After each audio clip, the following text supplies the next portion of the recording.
Okey, korang tengok ni. RM275 sahaja dapat makan semua ni. Ada ketam, ada ayam kecil, ada ayam besar, ada lamb shank, ada udang, ada cheese, ada kambing, ada ikan siakap. Semua ni RM275 je. Biryani. Ui, satu bakul dia bawa ni. Ini 5 orang boleh makan kan? 4 orang boleh makan ni. Ui, oh, banyak betul ni. Chicken 65 seterusnya. Tabuk-tabuk sikit macam biasa, telur rebus. Oh, melambung-lambung. Terbang kawan. Sos Crispy prawn.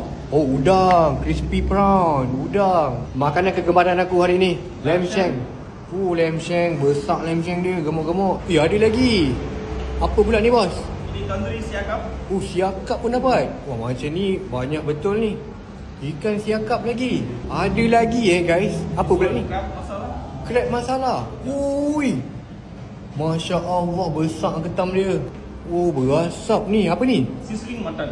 Sizzling mutton. Ni 8 orang boleh makan ni. Dia boleh goreng-goreng lagi. Masak-masak. Uish, apa ni? Paneer tikka. Paneer tikam. Dia macam cheese lah. Palau. Kena palau. Dekat Molaga Restaurant. Dekat Lebuh Ampang.